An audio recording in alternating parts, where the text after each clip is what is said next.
God. I'm Naomi. Thanks again for joining us for our special line service. We welcome you to worship with us. I'll read a verse as we start our session in the book of Romans, chapter 8, verse 35. Who shall separate us from the love of Christ? Shall tribulation, or distress, or persecution, or famine, or nakedness, or peril, or sword? As it is written, for your sake we are killed all day long, we are accounted as sheep for the slaughter. Yet in all these things we are more than conquerors through him who loved us.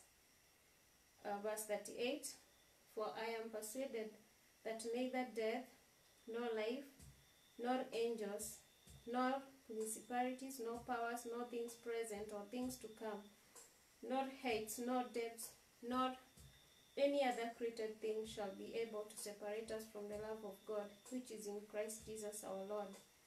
The word of God is telling us that nothing can separate us from his love, nor the plague that you're facing now shall not separate us from the love of God, because the word of God is telling us in verse 37 that we are more than conquerors. And one thing I know and I'm sure is that we are going to overcome, because we are the children of God and he cares about us and he loves us so much. Before we welcome the servant of God, we are going to worship with one worship song, and God will bless you.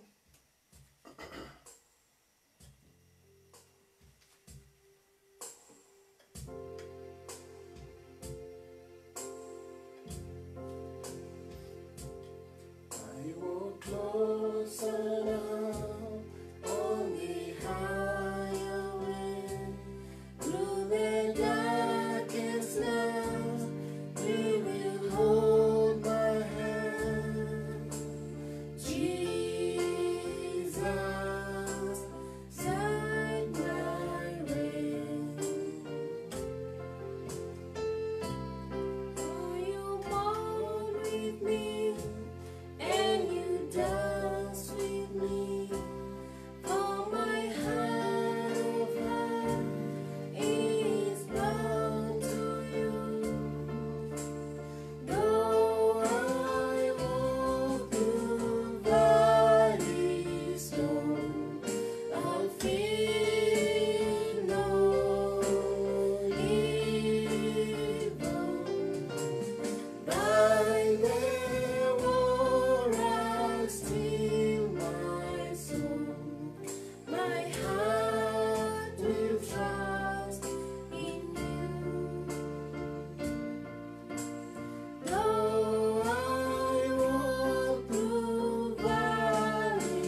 in spite of everything that we are going through as a nation, as an individual, and even as the world. And we continue to trust in your word and to trust in your promises, Lord. We thank you for your servant as he comes to minister your word. We bless him, and we pray the Lord you will use him as a vessel, and that, Lord, we shall receive your word and our hearts will be open. In the mighty name of Jesus we pray. Amen. We shall welcome the servant of God, Pastor Sieni. God bless you.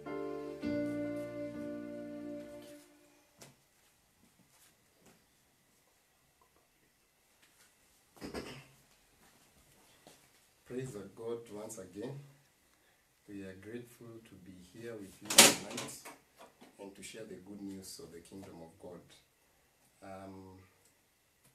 It has been another 1 week, and God has been faithful despite all the storms that we are currently encountering, both as a nation and the entire world. And I thank God that He's enabling the church to stand even in this dark time and still to continue with the cause of Christ that we saw to on ourselves to pursue. And today we are going to continue with the message of prayer. And last week we covered the topic of repentance.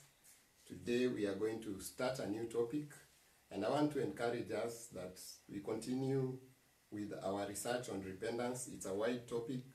Last week we concentrated on 2 chapters, that is Psalms 38 and Psalms 51.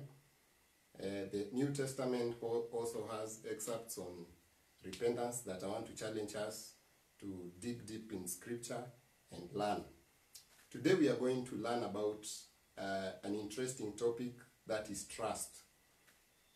And what God has put in my heart as the definition of trust, it is an assurance to the point of rest that God will grace us to achieve His kingdom purpose and His will in our lives.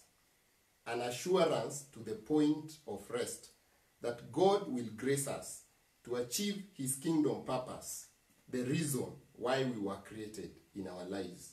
The world is in turmoil. Every man and every woman is confused. There is no assurance about tomorrow. According to the sight and physically, there is no assurance, and there is no anything that we can hold firmly and claim that it will be able to lead us through what is happening in the world today.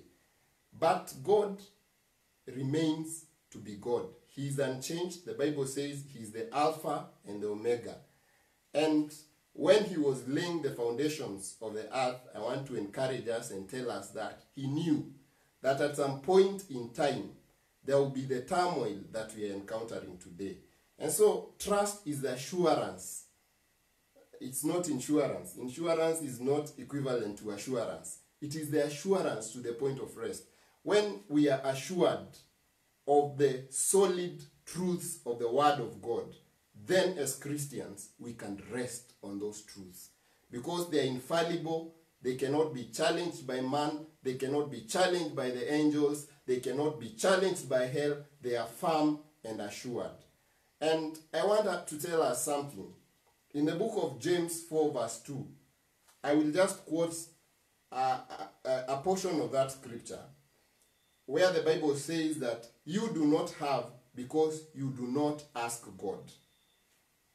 And I know that statement can be challenged by everybody. But the Bible says we do not have because we do not ask God. In John 14 verse 14, the Bible says, ask anything in my name and I will do it. But the challenge is we can ask, and everybody wants to ask, but is it the will of God? Are we asking in the right season? And are we asking what the heart of the Father wills to release to the children of men? The Bible, if you read the Bible, it talks about the kingdom of heaven. And when Jesus was on earth, He spoke about the kingdom of heaven. And the challenge that we can have as a church is being misaligned to the purpose and the plan of the heaven. Because God desires that we pursue the kingdom of heaven and nothing but the kingdom of heaven. And sometimes we might be selfish. We might start asking for things to benefit ourselves. We ask out of lust and not out of the desire and the master plan of God. And so I want to tell you, we can have trust in the word of God, that whatever we shall ask in the name of God, we shall receive. And so when the world is getting confused and everybody is running up and down, as the church of God, we should stay in stillness and in all calmness and know that the hand of God is orchestrating everything for a grand plan. And the plan is to bring good to the children of God and to accomplish the purpose and the will of the king, of the heart of the Father.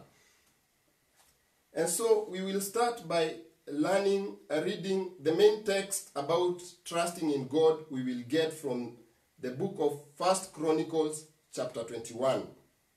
And the Bible says that Satan rose up against Israel and incited David to take a census of Israel. So David said to Joab and the commanders of the troops, "Go and count the Israelites from Beersheba to Dan. Then report back to me so that I may know how many there are." But Joab replied, "May the Lord multiply his troops 100 times, my lord the king. And are they not all my lord's subjects? Why does my lord want to do this? Why should he bring guilt on Israel?" Verse 8, then David said to God,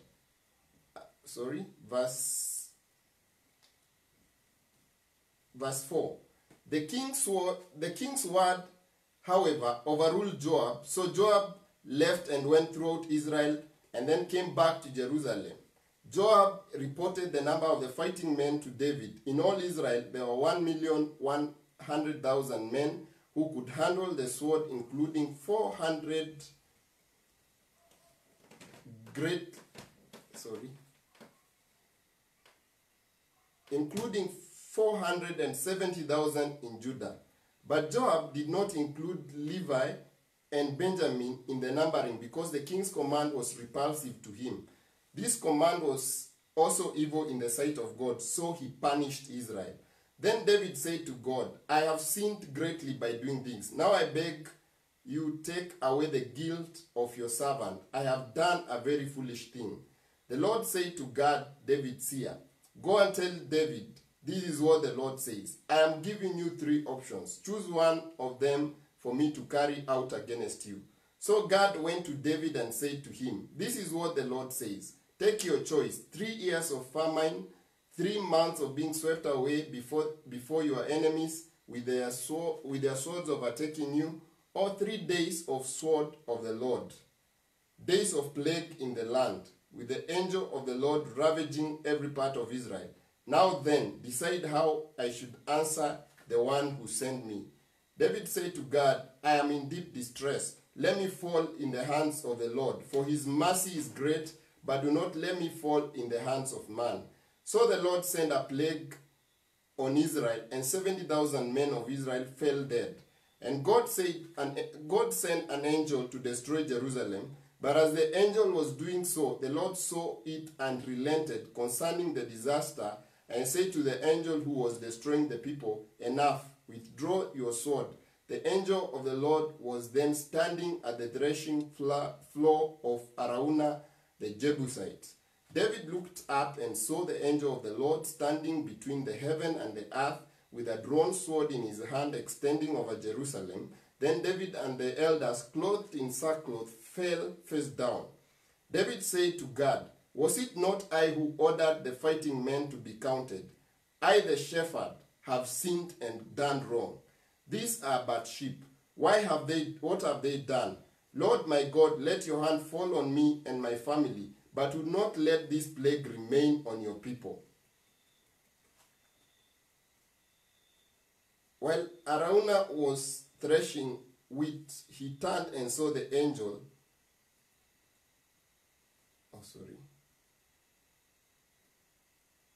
Verse 18, the angel of the Lord ordered Gad to tell David to go up and build an altar to the Lord on the threshing floor of Araunah the Jebusite. So David went up in obedience to the word of God, to the word that God had spoken in the name of the Lord. While Araunah was threshing wheat, he turned and saw the angel. His 4 sons who were with him hid themselves. Then David approached, and when Araunah looked and saw him, he left the threshing floor and bowed down before David with his face to the ground. David said to him, "Let me have the site of your threshing floor so I can build an altar to the Lord, that the plague on the people may be stopped. Sell it to me at the full price." Araunah said to David, "Take it. Let my lord the king do whatever pleases him. Look, I have given the ox for the burnt offerings, the threshing sledges for the wood, and the wheat for the grain offering. I will give all this." But David replied to Araunah, "No, I insist on paying the full price. I will not take for the Lord what is yours, or sacrifice a burnt offering that costs me nothing." So David paid Araunah 600 shekels of gold for the site. David built an altar to the Lord there and sacrificed the burnt offerings and fellowship offerings. He called on the Lord, and the Lord answered him with fire from heaven on the altar of the burnt offering. Then the Lord spoke to the angel, and he put his sword back into its sheath. At that time, when David saw that the Lord had answered him on the threshing floor of Araunah the Jebusite, he offered sacrifices there, the tabernacle of the Lord which Moses had made in the wilderness, and the altar of burnt offerings were at that time on the high place at Gibeon. But David could not go before it to inquire of God, because he was afraid of the sword of the angel of the Lord. Shall we pray? Our Father, Lord, in the mighty name of Jesus Christ, we thank you for the word that we have read.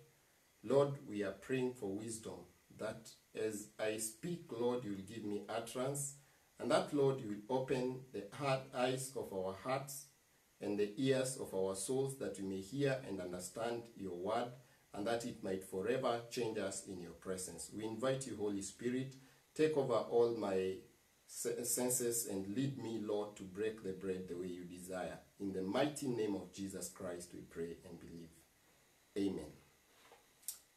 And so as we read that passage, we come across a very interesting thing. What would be rightfully accused to most of us, the sin that David committed, is not something that is out of the ordinary. I would imagine David was the commander-in-chief of the armies of Israel.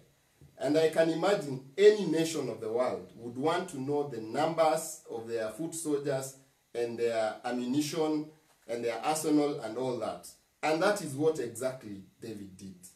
The problem is David did that with a pretext of establishing his faith or his trust on the numbers of the soldiers and not the God who fights for him.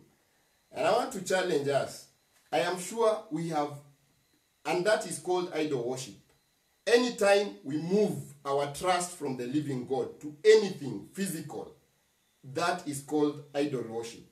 And that is what I want to tell us. Most of us have sinned such a sin. And the Bible, this gives a very clear picture of what is happening in our time. We are literally reliving this script in our day.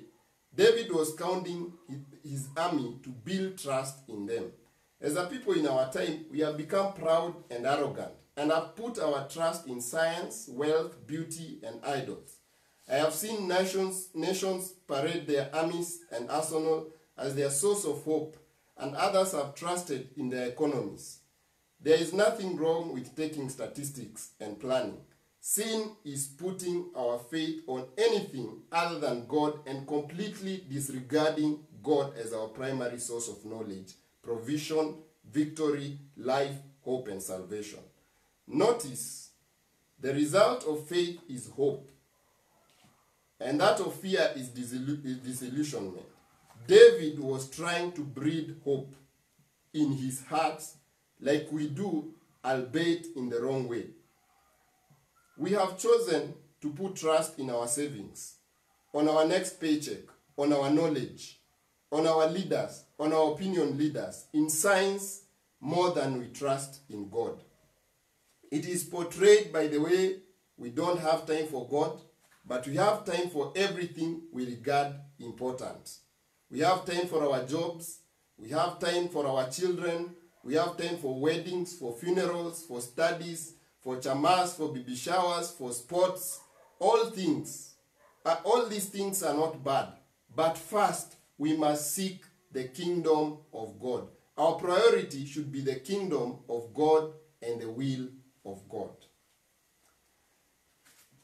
In our time, we have things that we consider to be the most important.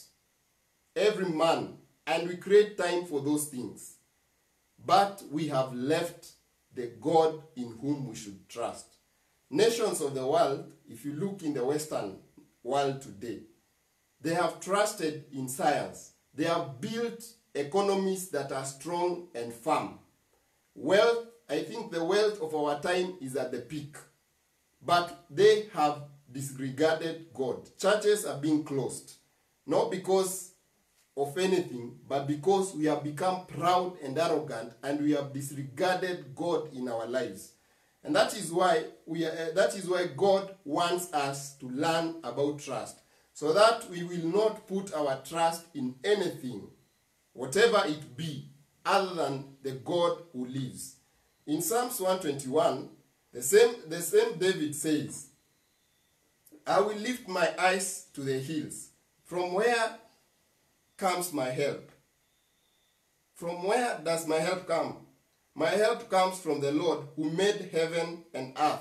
He will not allow your foot to be moved. He who keeps you will not slumber. Behold, he who keeps Israel shall neither slumber nor sleep. The Lord is your keeper. The Lord is your shade at your right hand. The sun shall not strike you by day, nor the moon by night. The Lord shall preserve you from all evil. He shall preserve your soul. The Lord shall preserve your going out and your coming in from this time forth and even forevermore. And this is interesting. The same David who was tempted. And let me tell you, the truth is temptation is everywhere. The devil knows how to corner us very well. We have children who must go to school. And so, it is so easy for us to make money our God, because we must pay fees for those children. We have bills that await us to pay. And so it is so easy to have friends and people in high places whom we can rely on and forget about the invisible God who we have never seen, but who is the most powerful. Let me tell you, brother and sister, before you take a step to do anything, the first place you're supposed to go is on your knees and cry to God genuinely and trustfully. God is not man. God is not limited in any way and in anything. He can reach us from the pits that we are in. He can revive us from the lows that we have fallen. He can empower us to fight the giants that stand ahead of us. For David's case, fighting Goliath was an impossible feat. But the same David, who is counting men to trust in them, is the same David in his youth who stood and said that he had killed a lion and a bear, and he said that, who is this uncircumcised Philistine? In our walk of salvation, we might have started very well, but as we proceed, it is very easy for us to forget the God of our salvation, the cornerstone, our establishment. It's very easy for us to forget where we started and the victories that God gave us. And then we drift to trust in what God has given us. And I want to say, in the current setting, the revival of the early 1900s to the late 1970s gave birth to magnificent churches in Europe. And what has happened in our generation is that the children who were born in our generation disregarded the God of their parents and grandparents. And so those churches are being closed. They are becoming monuments. Some of them are being turned to altars of the devil. And the reason is because we have not trusted in God just like our parents trusted in God. And let me tell you, the prosperity we are enjoying right now, even as a church, was birthed in tears and pain. And we cannot take it for granted that people sacrificed and cried and prayed, travailed for what we are enjoying right now. It is time we go back where God called us. It is time we take our positions on the altar, on our knees, and cry to God who is in heaven. And we shift our trust once again from things that we can see with our eyes, from people that we think and how we have made to be gods and idols. And we refocus ourselves to the living God. Like David says, he looked up upon the hills, and there was nowhere else where his help could come from. As a king, I am sure he had friends and peers who are kings, who had armies, who had soldiers, who had the wealth he would ever desire. But he chooses to put his trust in God. Praise the Lord. In this psalm, we see hope because of faith. There cannot be hope without trust. The challenge is, where are we basing our hope? Is it on idols and gods, or is it on the living God? Our God is a jealous God, as we will read below. Jeremiah 17 verse 5 says, "This is the word the Lord says, Cursed is the one who trusts in man and who draws strength from mere flesh, and whose heart turns away from the Lord. That person will be like a bush in the wasteland. They will not see prosperity when it comes. They will dwell in the parched places of the desert." The Bible is very clear, and I thank God that it is not a prophet in quotes or a man who says this. It is the Bible that says, and it is God who is. The Bible says, this is what the Lord says. And I want to say again that cursed is the one who trusts in man and who draws his strength from the flesh. Cursed is that man who has put his trust on the princes, on the mighty men of this world, on the economies, and he has put his trust he draws his strength from the flesh. Drawing strength from the flesh is like saying, I know I will work for this month, then I will earn my salary. And you disregard God who gives you life, God who gives you the strength to work every day, God who gives you ideas to implement, but you believe in the strength of your flesh. The Bible says that you are cursed. It does not say that you should not work, but it says, cursed is that man who trusts in man. And let me tell you, I know that there are so many men who bow spiritually to men. And you know, a spiritual bow cannot be seen. But there are very many people who have made men their idols and their gods. And yes, they bow every day. They can do anything for that man they have put their trust in. The things that they would never do to God. It's very easy to go to church and to go at the altar and kneel physically and remain rigid in your spirit. It is very easy to go and cry before the Lord physically, yet your heart is turned away from God and is sinful to the core. And this is what God is calling us to. That we should reject and refuse the way of being accursed. And that way is putting our trust in men. Like David did. David counted the men of war so that he may put his trust in his foot soldiers and in the ability of his foot soldiers. And that thing angered God so much so that a plague fell upon Israel. Verse 7 says, "But blessed is the one who trusts in the Lord, whose confidence is in him. They will be like a tree planted by the water that sends out its roots by the stream. It does not fear when the heat comes. Its leaves are always green. It has no worries in a year of drought and never fails to bear fruit." I thank God for this verse. That blessed is the one who trusts in God and puts his confidence in him. I want us to have a retrospect thought. Think about your soul. Think about your life. Where have you based your trust? Where have you based your confidence? Right now, are you thinking about your next paycheck? Are you thinking about men who promised to deliver some things to you? Are you thinking about an inheritance that your father has left for you? Are you thinking about a promotion that you are promised? Is that what you have made to be your trust?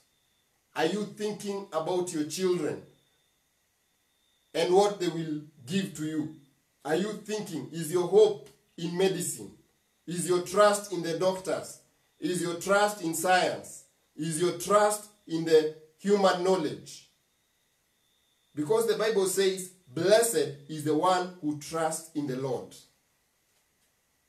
And all what I have said, let me tell you, it is not sin. The thing is, if you're looking forward to it, then put your trust in God, not in the thing. Because the moment we put our trust in the thing, then that thing becomes an idol. And the Bible says, that man who trusts in God, he is like a tree planted by the water that sends its roots to the stream. It is Jesus who gives the water of life. Jesus is the source of the water of life. And so, when our roots are deeply planted by the water, and we are able to draw from him, Jesus Christ, then let me tell you, we cannot dry, we cannot wither. Even in the hottest of days, we shall still bear fruit, the fruit of the Spirit.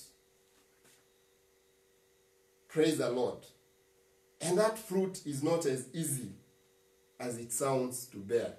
The fruit of the Spirit is love, joy, peace, patience, kindness, goodness, faithfulness, and so forth. And you know, in the world today, currently, it is very hard to bear the fruit of the Holy Spirit. Many a times we find ourselves on the highways throwing hands to other drivers. We find ourselves nearly cursing.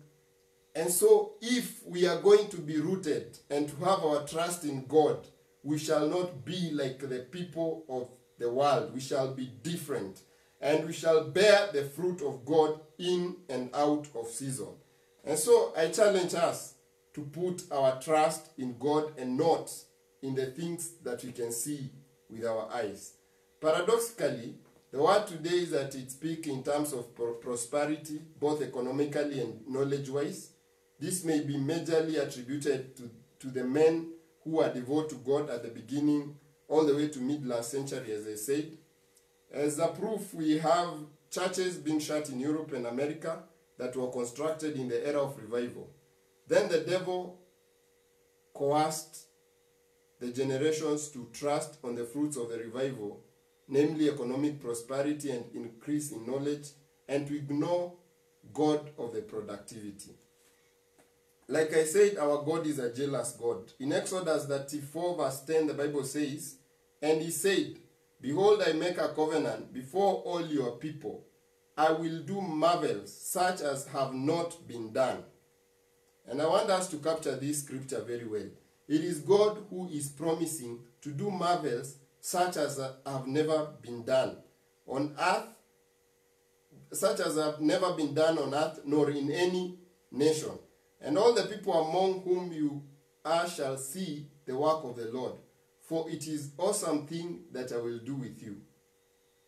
Observe what I command you this day. Behold, I am driving out from you the Amorite, the Canaanite, the Hittite, the Perizzite, and the Hivites, and of the land where you are going, and the Jebusite, Take heed to yourself lest you make a covenant with the inhabitants of the land where you are going, lest it be a snare in your midst. But you shall destroy their altars, break their sacred pillars, and cut down their wooden images. For you shall worship no other God, for the Lord, whose name is jealous, is a jealous God, lest you make a covenant with the inhabitants of the land, and they play the harlot with their gods and make sacrifices to their gods, and one of them invites you, and you eat of his sacrifice. And so it is clear from this scripture, we are seeing that God is promising to help us to achieve so much. And the Bible says that he will do things that will make the earth wonder.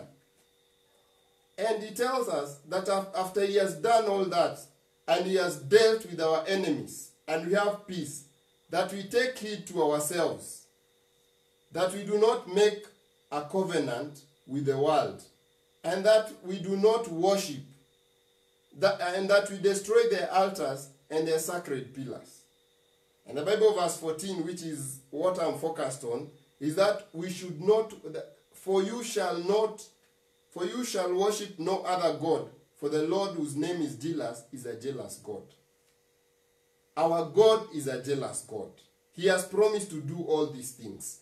And we have seen the revival in the Western world came from prayers and seeking God in the early 1900s.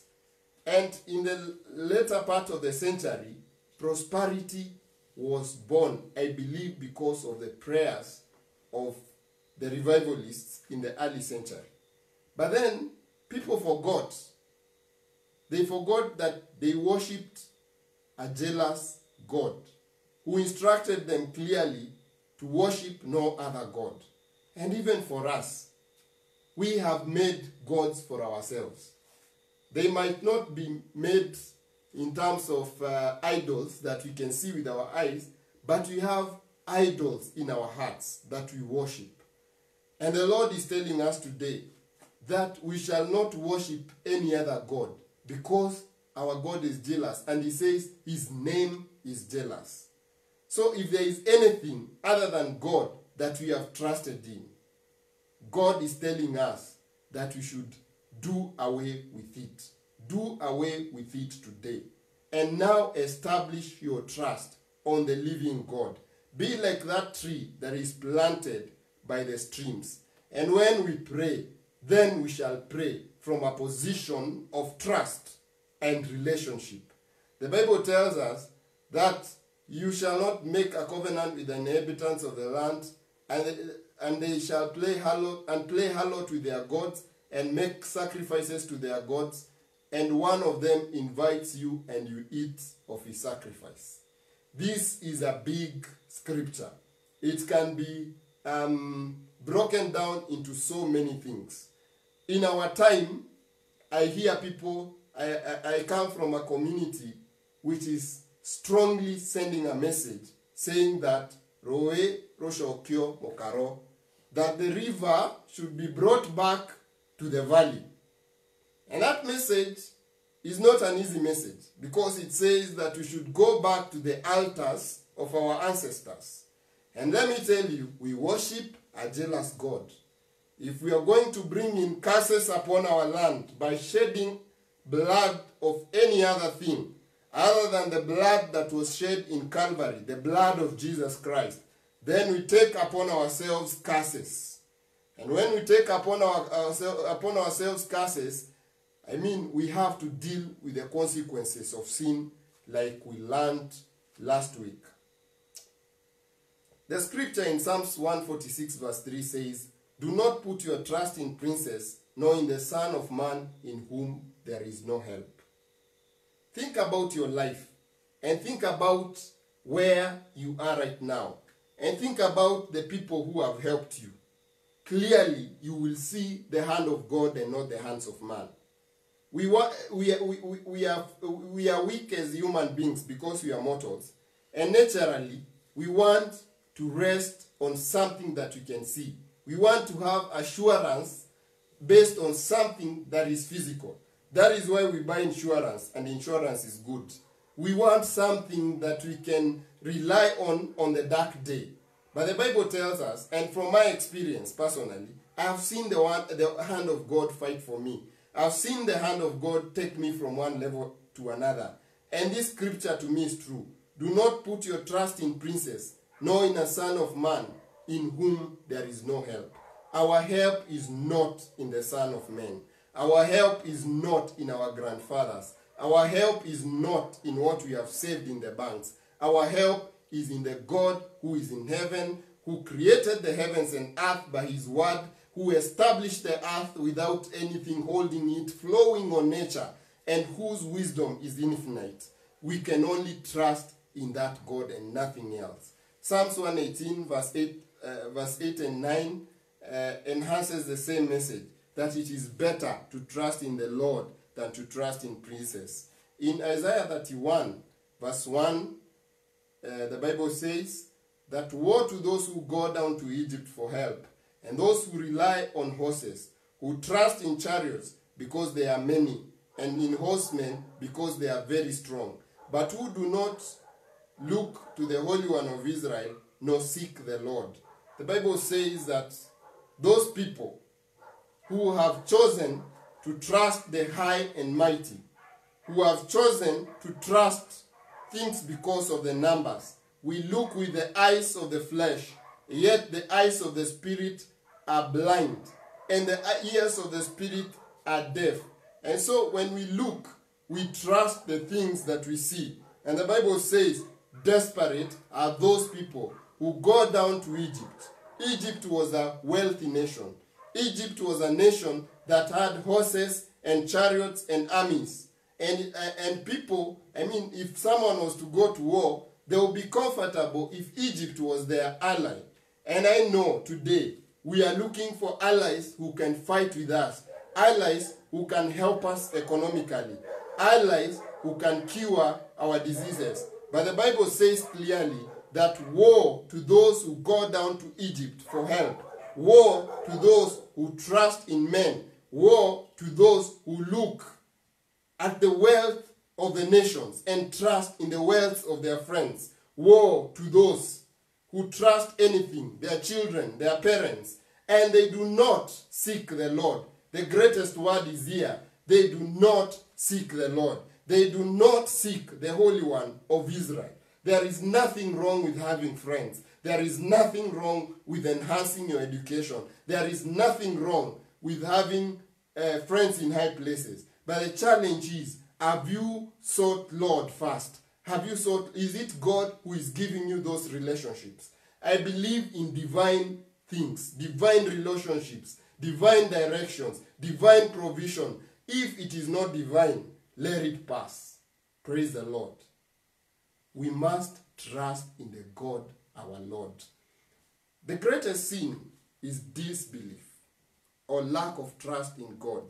The first 4 commandments are focused on faith in God and are the basis for the other 6. The Bible says in Exodus chapter 20, and I will read, and God spoke these words.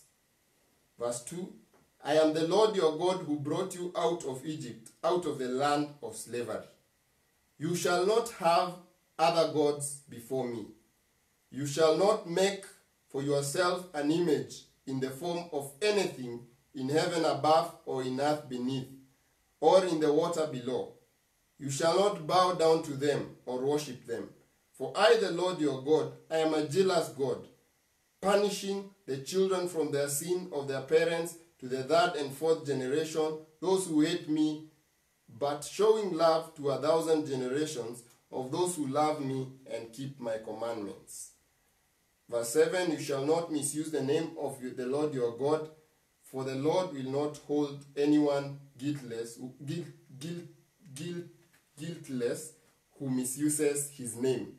Verse 8 says, remember the Sabbath day and keep it holy. And so we see these verses. God wants us to have faith in him and him alone. That we should not have other gods other than him. We should not worship idols. We should remember Sabbath and keep it holy. Praise the Lord. And so today, the Lord is calling us not to trust in anything, but to trust in him. It should be the priority, the core, the center of our lives. Everything we do, our first focal point should be God and nothing else. Then after we get revelation, instruction, wisdom, and direction from God, then we can proceed with the next step. Praise the Lord. But we should not take the next step before we take the first step. Our faith should be built on a solid trust in God. The lessons that we draw from these scriptures. Number one, it is wrong to trust on any idol. Passively. And passively I mean it's so easy to trust our leaders. Have faith in them. Make them idols. To trust our jobs, to trust our parents, to trust wealth, to trust our children, and to trust spouses, our spouses, etc. And these things are good. I have actually mentioned very important things in our lives. We should honor our leaders. We should respect our jobs. We should respect our parents. We should work hard to have good things. In fact, the Bible has so many promises on prosperity. We should love our children and we should love our spouses, but they should never be our idols. Praise the Lord. And we can also trust on idols actively. Devil worship is rife in our time. Witchcraft, sorcery, black magic, etc. We can do all these things and disregard God. And so the thing is, we should have God as the center and as the pillar of our lives. Number two, we must first repent, then pray from a position of trust. Last week we covered repentance. After you repent, it is important that you build your trust in God and have faith in God. Then we can pray from a position of trust. And this can be enhanced very much by reading scripture and memorizing scripture and meditating on the scripture and praying the scripture so that you have a solid foundation of faith and not fear. In verse 8 of chapter 21 of 1 Chronicles, David confesses his sin and repents. Then God gives him three options. Number one is to, by the way, going back to the first point, it is wrong to trust on any idol. We see David trusting on the statistics and the numbers of the soldiers. And this actually irritates God.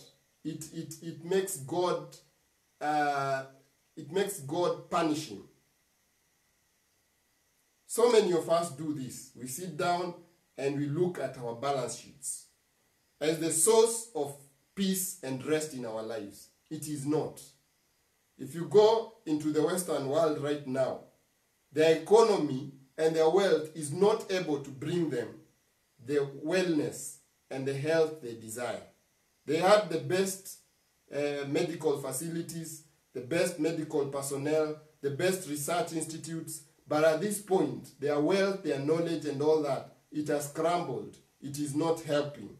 And so, in as much as we have good balance sheets, in as much as we have good friends, in as much as we have good parents and good spouses, let our trust be in God.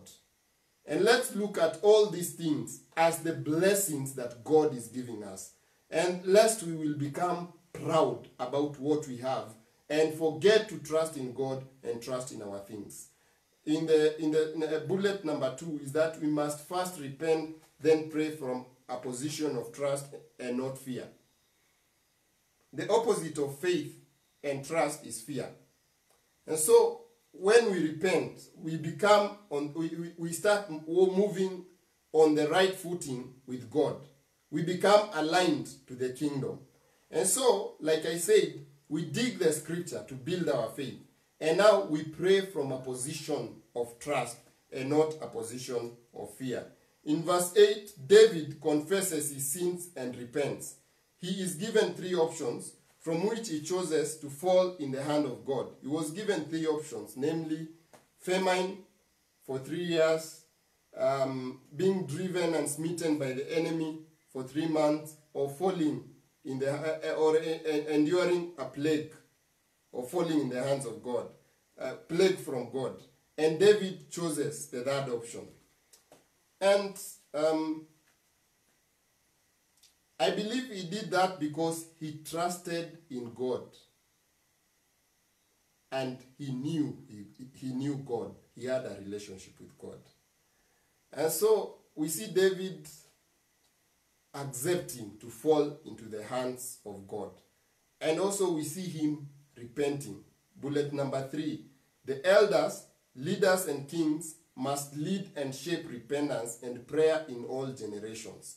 This role cannot be abandoned to anyone else, lest a generation will come that does not know God purely because the fathers never taught them about God. Verse 16, we find the elders praying with David in sackcloth. The king and the elders of the land. We find them when the plague had fallen on the land. We find the king and the elders crying to God in sackcloth. And so this role cannot be given to any other person and to any other generation. It is the role of the elders to lead in prayer, to lead in priestly duties. It is the role of the elders and the kings to lead in worship. In our generation, that role is not currently being done. Personally, I have seen elders who have completely disregarded God, who are completely given to the evils of this world. And so you can imagine the generation that is coming up. A generation who do not know God. A generation who are given to the ways of this world and the ways of the devil. Number 4, leaders in any sphere can invite plagues in their domain. Verse 14, 70,000 men were destroyed due to David's sin. That is 1 Chronicles 21. That is what we are keeping referring to. 70,000 men were destroyed due to David's sin. Interestingly, David was spared. And so it is clear that leaders can invite plagues in a generation and in a people. Because David is the one who sinned. Yet we are seeing 70,000 men destroyed because of David's sin. And David himself is spared. And I don't know why. God knows why, but I believe he had not achieved his purpose, and again, he was anointed. And so, every person who has been anointed to leadership and to priestly duties, it is very important that you carry that role with the dignity it deserves, and that you invite God in your life, because God will lead and cover you, and He will guide you on the straight and narrow path, and you will be able to make decisions that will not destroy people, but decisions that will bring blessings to the land. Number 5, and that means leaders carry blessings, and leaders carry curses. Number 5, there are times altars will not be accessible. Like today, we are not able to go to churches. And God will command kings to build altars wherever they are and offer sacrifices. Verse 27, then the Lord spoke to the angel and put his sword back into his sheath. Verse 28, at the time when David saw the Lord had answered him on the threshing floor of Araunah the Jebusite, he offered sacrifices there. Notice, he offered sacrifices not at a designated place for sacrifices, but the Lord commanded him to build an altar at Araunah's place. And Araunah was a Jebusite. The tabernacle of the Lord which Moses had made in the wilderness and the altar of burnt offerings were at that time on a high place at Gibeon, but David could not go before it to inquire of the Lord because he was afraid of the sword of the angel of the Lord. Right now, we cannot congregate in churches because we are afraid of the plague. And what that means is that we carry the altar in our heart. The Bible says we are the temples of the Holy Spirit. And so priestly ministry can happen anywhere. In our homes, in our offices, wherever it is that we are, online, we can have altars there and worship God there and offer sacrifices there. In this season, it is true it's not possible to gather, but you can offer sacrifices wherever we are. And also, we can congregate together in fellowship, because the Bible admonishes us that we should not forsake the fellowship of saints.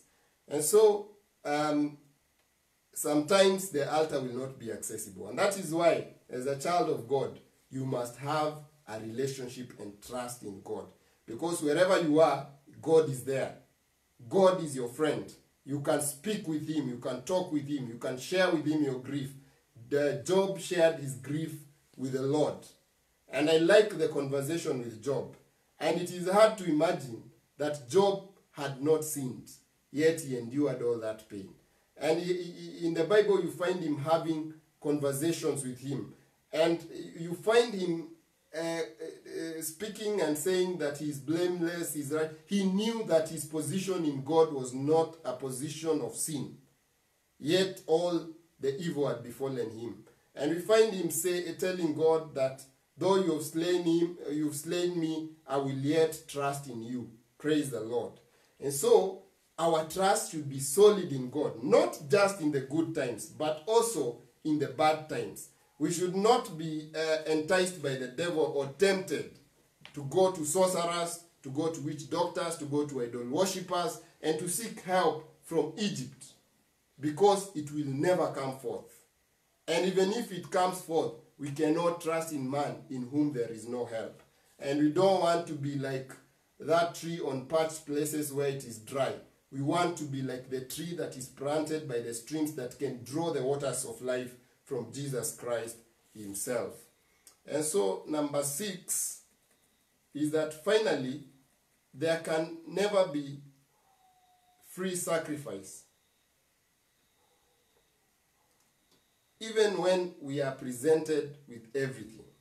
David was given everything. The altar, the animals, the wheat, and the wood.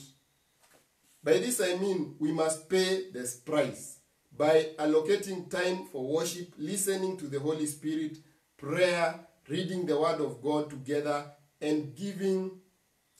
Those who lack basic necessities are many in this season. And of course, God gave the priests and Levites tithes and offerings. In this season, when churches don't gather, think about the altar you are connected to and those who pray over your life. And so, we can never give free sacrifice. Actually, the word sacrifice means paying the price. And we must cultivate this trust that we are talking about. And the way to cultivate trust is by relationship. Create time for worship at home. Create time to meditate and listen to the Holy Spirit. He is a person, he speaks. He is a person, he directs. He is a person, he comforts. He is a person, he helps. So create time to listen to the Holy Spirit. Have time for prayer. Create a prayer altar at your house with your family. Pray together. Pray about the things that you desire as a family. Pray for the nations of the world. Pray for the kingdom of God to come. Read the Word of God and become mature and rooted in the Word of God. The Word of God is actually God. If you read John 1:1, the Bible says, in the beginning was the Word was with God, and the Word was God. 1 John 5:7, you find that the Trinity of God is written as God the Father, the Word, and the Holy Spirit. And so when we read the Word, we get the mind of Christ and the kingdom mentality. So have time to read the Word of God. In this season, if there is anything that is required of the church, it is prayer. Towards the crucifixion of Jesus, Christ went into a travailing prayer. For several hours, he took with him James, John, and Peter, who kept on sleeping despite the seriousness of their leader. Jesus had ultimate trust in the Father, whom he knew, yet he prayed in pain and even asked that the cup be taken away, but yielded to the will of the Father. He told his disciples to pray lest they fall into temptation, because the spirit is willing, yet the flesh is weak. And I want to tell us this. Jesus had the closest relationship and trust in the Father. Yet at the hour of pain, we find Jesus crying and travailing. And the disciples, the closest disciples, John, Peter, and James, were sleeping. And so there is need for us as a church, even if we are assured of the promises of God and they cannot be shaken, we must build our trust and our hope in God. We must have a foundation of trust in God and pray. On top of trust, we must pray, because even Jesus told his disciples, pray lest you fall into temptation. If we do not pray, the word of God says that we will fall into temptation. Because when we don't pray, we feed the flesh and we do not feed the spirit. But when we pray and when we give ourselves to the things of God, then we offer the sacrifice that is costly to us, and then our spiritual being becomes nourished and strong, and we are able to conquer the enemy. Number 7 is rest. Rest is a position of peace. Even in turmoil, it is a position of peace. I remember when the 3 Jewish youth were sent to the fire. And of course they honored God and said, live forever, O king, but we will not bow to your graven images. And what happened next? The king had made a decree. They were thrown into the fire. But interestingly, because they had trust in God to a point of rest, then the 4th man appeared, and they were not consumed by the fire. When we pray like Jesus, we should pursue the will of God and pray that his kingdom come. Sometimes it will not be a position of peace physically. It will not be easy. It will be a battle. It will be a price to pay. But when we pray that the kingdom, when we pray, we should enter rest. And we should pray and pursue the will of God and pray that his kingdom come, however much it may be uncomfortable. And that is our Lord's Prayer that teaches us to pray, let your will be done and let your kingdom come. We should trust in God to a point that we do not worry about what to eat, what to wear, because that is all the heathen do. We must go further and seek and serve God's purpose in the place of our calling. I want to elaborate that. And the scripture is in Matthew 6 verse 25. We should move from the position of the heathens who are worried about what to eat and what to wear, and move to a position of the kingdom where we seek the kingdom of God.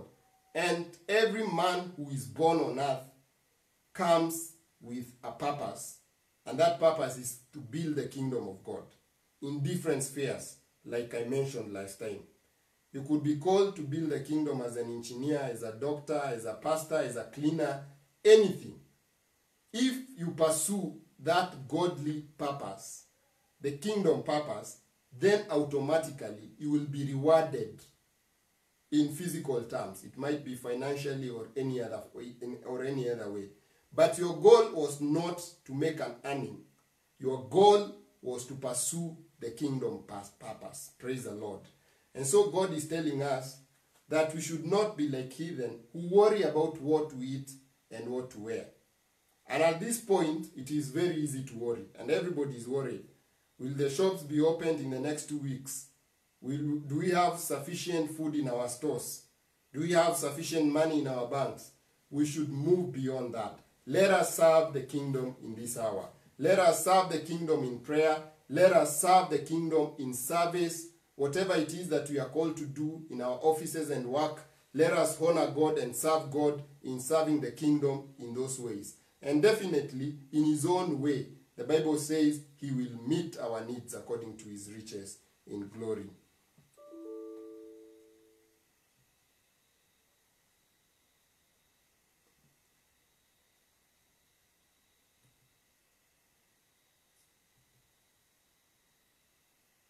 And so I will finish by reading Matthew chapter 6, verse 25 to 29. The Bible says, "Therefore I say to you, do not worry about your life, what you will eat, what you will drink, nor about your body, what you will put on. Is not life more than food, and the body more than clothing? Look at the birds of the air, for they neither sow nor reap, nor gather into barns, yet the heavenly Father feeds them. Are you not of more value than they? Which of you by worrying can add 1 cubit into his stature? So why do you worry about clothing? Consider the lilies of the field, how they grow, they neither toil nor spin. And yet I say to you, even Solomon in all his glory was not arrayed like one of these. Now if God so clothes the grass of the field, which today is and tomorrow is thrown into the oven, will he not much more clothe you, O ye of little faith? Therefore do not worry, saying, what shall I eat, or what shall I drink, or what shall we wear? For after all these things the Gentiles seek. For your heavenly Father knows that you need all this. But seek the kingdom of God and his righteousness, and all these things will be added to you.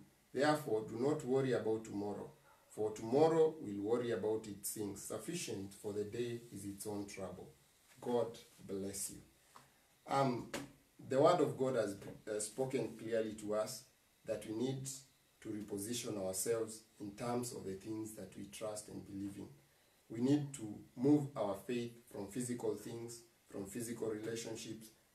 Physical relationships are good. There are physical things that are good. But first, the Bible says, seek ye the kingdom of God, and all these things will be added unto us. And when we pray, we should pray from a position of trust, understanding who we are in the kingdom. And if we pray that way, we will pray with assurance in our hearts. By seeking God, by knowing our kingdom purpose, we can never go astray in our prayer, because our prayer will be pointed to the kingdom purpose, which is the will of God. And I think that is why in the Lord's Prayer it is clear that we should pray that your will be done and your kingdom comes. And it is clear in the last reading, Matthew 6:25 and downwards, that we should pursue the kingdom. We should not pursue things. We should not pursue food. We should not pursue clothing. We should pursue the kingdom purpose. And by pursuing the kingdom purpose, all these things will be added unto us. So whatever it is that God has called you to do, the Bezalel in the Bible was called as a sculptor. Other people are called as musicians. Other people are called as kings. Whatever it is that God has called you to do, pursue that kingdom purpose. For in that purpose, you will have your well-being. God bless you. Let us pray from a position of trust, not from a position of worry and fear. God is willing, he is able, and he will take care of us through the period of turmoil and even in the period of prosperity. And in the period of adversity, we should still trust the God who we praise in the times of prosperity. And in the time of prosperity, we should praise the God we praised and we sought in the times of adversity. God bless you. We love you so much. We would want to pray with you, and I'll pray about trust. Last week we prayed about repentance. If you want to give your soul to Jesus, kindly do a message on our WhatsApp and on our Facebook, and we shall be very happy on the numbers that are on our poster. we shall be very happy to get back to you. But I want today to pray on those who need to have their trust refocused and reestablished in Christ. If the word of God has spoken to you, you have trusted in other things, I want you to pray this prayer with me, and God will change your life because of the faith that you will have in Him. Believe in God and make this prayer. Our Father, in the name of Jesus Christ, we come before you tonight, not from a position of worry or fear, but from a position of trust that, Lord, you hear us, and indeed you do hear us.